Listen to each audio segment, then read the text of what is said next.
We all mourned his death, even my mom and dad. He was like the perfect son-in-law for them, always attending to their needs and whatnot.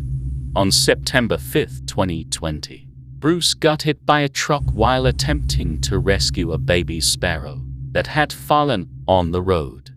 He breathed his last breath in my arms, while I screamed at him to hold on a little longer. My only wish was to see him smile at me one last time. Little did I know that my wish would come true 1 year after his death. My name is Rachel, and I'm 25. My boyfriend's passing dealt a huge blow to me, and I thought I would never recover from it. It wasn't until I met Andrew, who was able to fill up that hole that had been created in my heart. He helped me through this hard phase, and I ended up marrying him on September 3rd, 2021, just 2 days before the date that marked 1 year of my old boyfriend's death. That night at around 11 p.m., I was looking at the moon from my bedroom window, sipping a cup of tea. I was thinking how Andrew had changed my life for the better, and the thought brought a smile on my face. I took another sip and looked at the neighboring houses. Everyone had mostly gone to bed, and only the streetlights outside brought any source of light. I set the empty cup on the table and was about to go to bed when I noticed someone standing in the porch of the house exactly opposite ours. It was pretty dark outside, and I could only make out an opaque shape. I squinted my eyes to see if I could penetrate the darkness to get a better look at the person, but to no avail. I could tell that whoever it was looking directly at my bedroom window. I was feeling uneasy, so I called out to Andrew, who was busy in the study working on his project. "What is it, dear? Do you need something?" His head popped into the doorway. "Not really, but there is someone standing outside the house opposite us, and he is giving me these weird vibes," I said. "It must be our neighbor, Frank. He usually forgets where he keeps his door keys when he goes out. I'm not sure. The guy is facing directly towards our house." "Let me have a look," said Andrew as he made his way to the window. The guy hadn't moved since I last saw him. He was still in darkness, so making out his face was still difficult.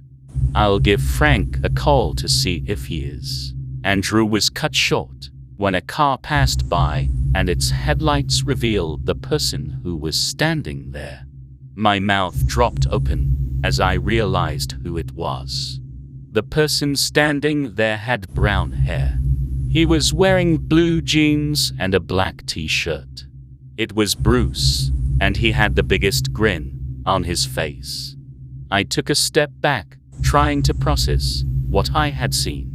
That was definitely Bruce standing there, but how is he alive? Rachel, didn't you say that Bruce got hit by a truck and died afterwards?" asked Andrew. His eyes still hadn't left Bruce. I was too stunned to answer. I clearly remember that I was there when he was buried. I even went to his grave several times after. "I know you won't lie to me about something like this, but that Bruce looks far from dead to me," stated Andrew. His voice wasn't angry, he sounded confused. I had shown Andrew a picture of Bruce once, so that's why he recognized him. I escaped a glance outside the window, and sure enough, Bruce was still standing there. He hadn't moved an inch. Andrew drew the curtains so that we don't have to look at Bruce's smiling face. "I'm calling the cops on him," he said as he dialed in the number. "I think we shouldn't. He's not doing anything." I somehow managed to find my voice. Andrew looked in the direction of the window and sighed. "If he continues this weird act tomorrow, then I'm letting the cops deal with him." For now, let's just get to bed. I nodded in agreement and went to bed with him. Tomorrow morning, Bruce was gone. I was relieved that he was gone. It must have been our imagination or something, because Bruce was dead and we couldn't have possibly seen him last night. Or so I thought. The day went on normally.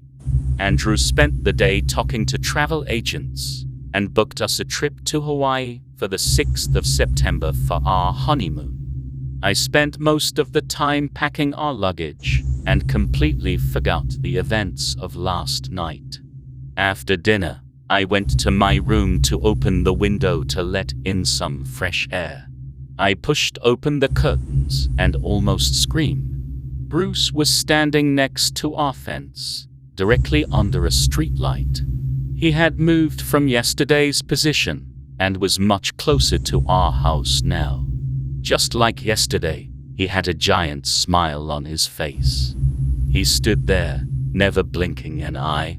I shouted and called for Andrew. He came running in, and seeing Bruce from the window, he quickly took out his phone. "That's it, you creep. I'm calling the cops." I stepped away from the window, my heart racing now. A few minutes later, we heard the doorbell. It was the cops. Andrew explained to them about Bruce, and them both to where Bruce was standing. I watched all of this from the window. "Officer, I would like you to arrest this creep. He has been stalking us since yesterday," said Andrew, who pointed at Bruce. The police officers looked in the direction of Bruce, having a confused expression on their face. "Look, son, are you trying to pull a prank on us? You do know such things could get you in real trouble," stated one of the policemen. "If not, then I suggest you to stop drinking at this hour. It causes your mind to go bananas, so you imagine stuff," said the other. I stared in horror. What do they mean by that? Don't they see Bruce standing right next to them? Andrew was just as confused as I was. "Officer, the man I'm talking about is right next to you. Arrest him." "Look, son, I already told you that such pranks are no good. If you wanted to make us waste our time, then at least make up something good," warned the policeman. "Let's get moving, Drew." "Kids these days," said the other. Both officers went back to their car and drove away. The most frightening part of this entire exchange was that Bruce hadn't moved an inch during it.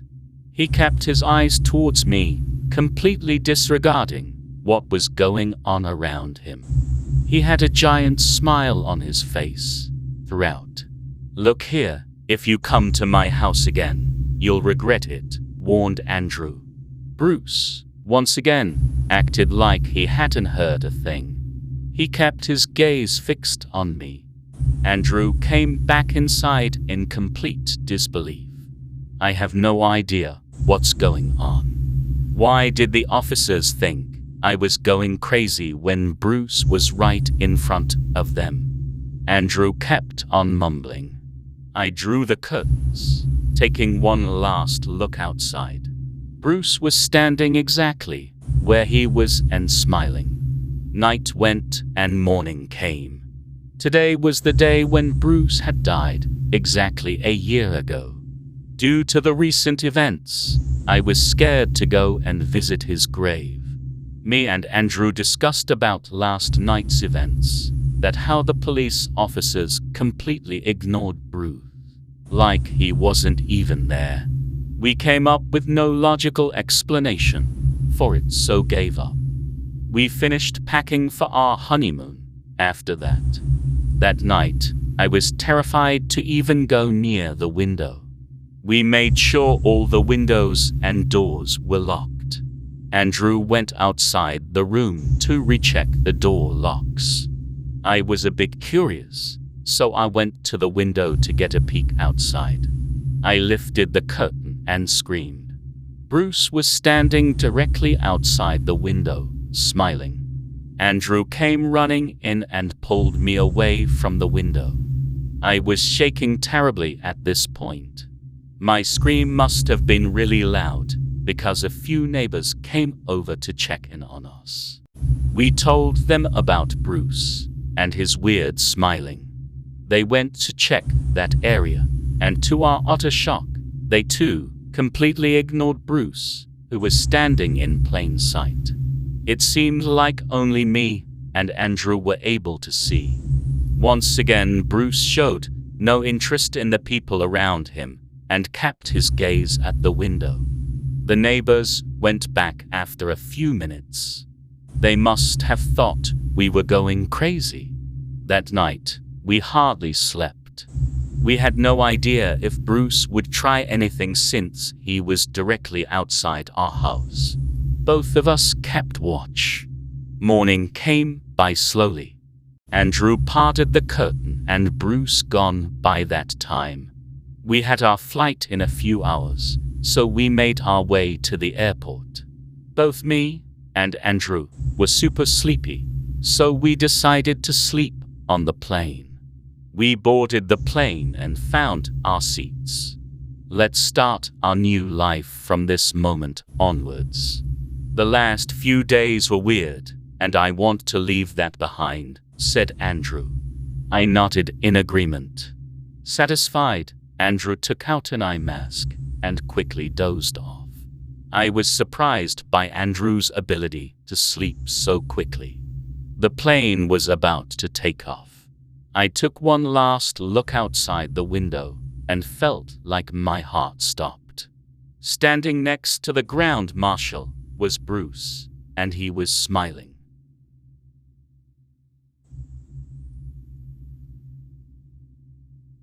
Please subscribe or the toxic skull will come for you.